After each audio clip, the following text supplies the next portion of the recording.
Welcome everybody. I'm glad to see everyone here today. My name is Marnie and I am the Seasonal Color Manager here at Wasson. Today I'm going to talk to you a little bit about our Seasonal Color program and what we do for fall. Fall is probably my favorite season to install because I feel like it gives you an instant impact, instant color. Everything looks nice and large in the pots and ground. It's kind of nice time for a change out.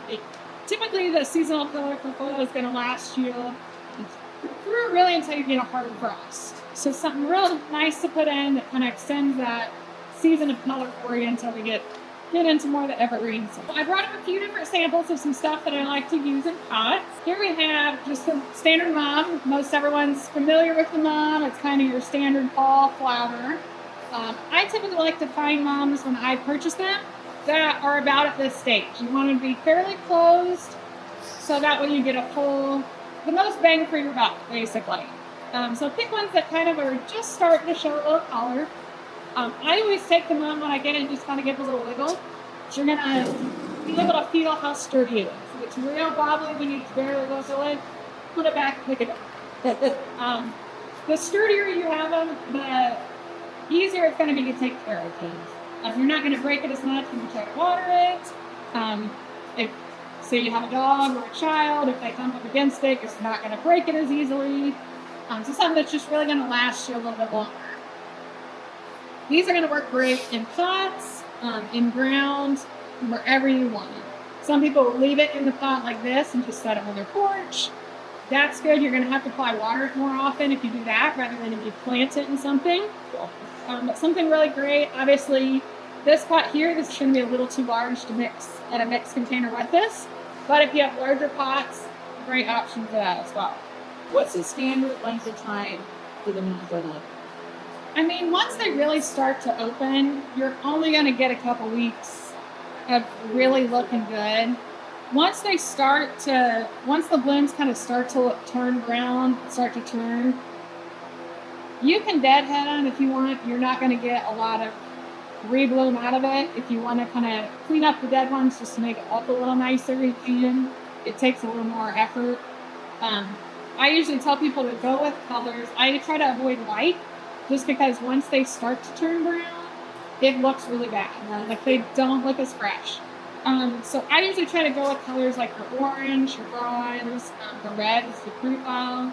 Yellows even do pretty well. So here we have, I'm just going to put together a quick little pot for you guys today. The first thing I like to do is give a little bit of height in the pot. This can be something as easy as your grasses. This one's a fun one for fall because this one is red rooster. But it kind of has that cool bronze to brown fall color already to it. So it kind of gives you a nice little color. Again, like any other annuals when you plant them, if they've kind of got a mass of roots like this, you want to kind of break that up a little bit. Whether it's you pull the whole thing off, or you simply just take it and kind of break it up, either way is fine. Now, depending on where you're going to place your pot, is going to depend where you want your tallest material. If you're going to see your pot from all sides, you want your tallest material in the middle. If, say, it's going to be up against a pillar, up against a wall, something like that, I tend to put it more towards the back. That way you're not blocking anything from the front view or the view that you're going to see it the most. So we're going to go ahead and put this in here. Then what I like to do is just kind of work from the back forward. Obviously you want kind of your tallest material towards the back again, so you're not blocking anything. So I'm going to go ahead and put my Snapdragon in next. The Snapdragons are a nice cool season annual, so you're going to get a lot of bloom out of it. Really, until you start to get a hard frost, you're going to still have this bloom. Again, you can see we got lots of roots. I'm just going to pull this whole part off. Okay. Some people may take like a knife and score the sides a little. Usually if I just pop the bottom off, we're good. So we're going to set this one back here at the back.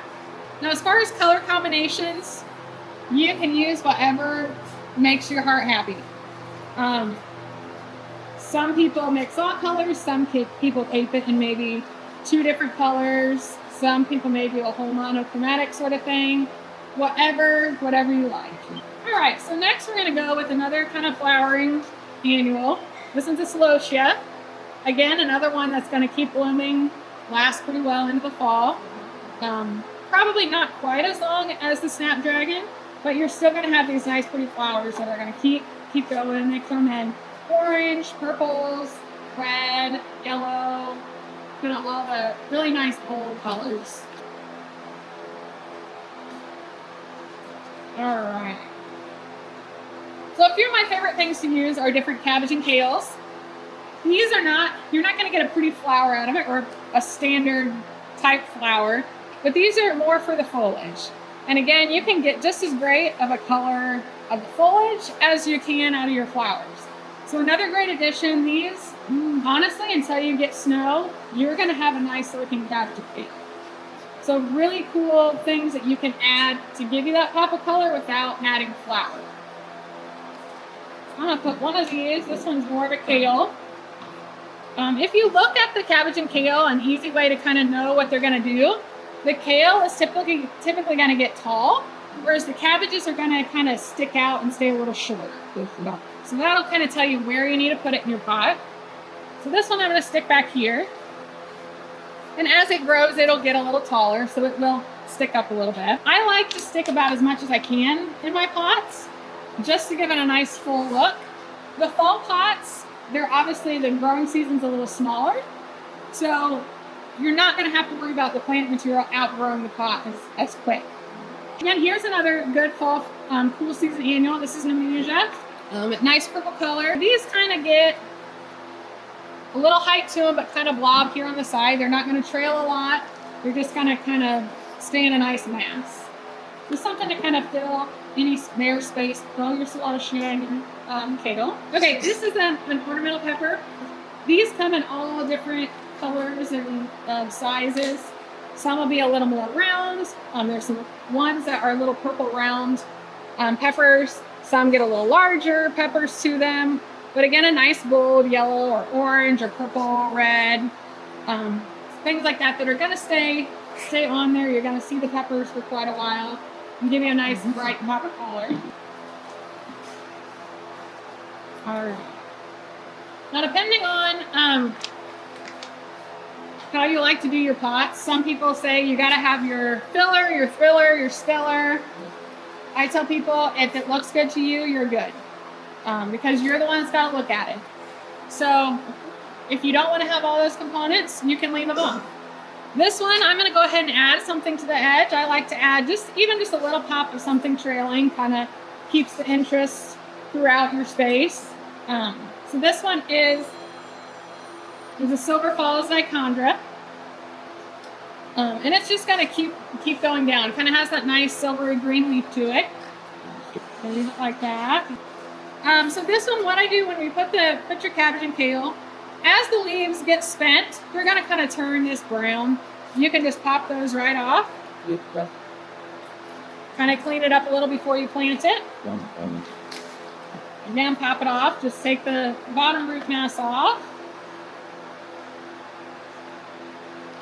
And on some of these cabbages, I try to plant them kind of sideways, because what that's going to do is it's going to open it up so you see this nice front to it, because that's the parts, like this center here is going to keep getting real bright purple.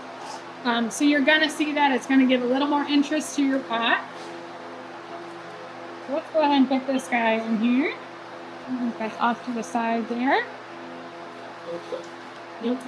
Now, once you plant your pot, or as you're planting, you want to make sure that the soil level, you want to leave just a small bit at the top, or down, you want the soil level just a half an inch or so down from the top. That's going to allow, when you water it, going to keep the water from immediately spilling over the side. It's going to soak into your soil better.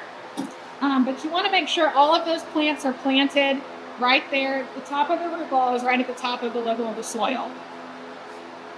Now, once you've kind of gotten it to this point, some people are done. They say, perfect, I love it. You may also add some birch sticks to it. Like I mentioned, red stick dogwood. You can add some of those to it. Another thing I like to add is these pumpkins and gourds. I typically like to try to find the biggest pumpkin or gourd I can to fit in the pot. I like these little gourds for these small pots that have a little character. So you can take something like this, then pop it in here and let them kind of stick out.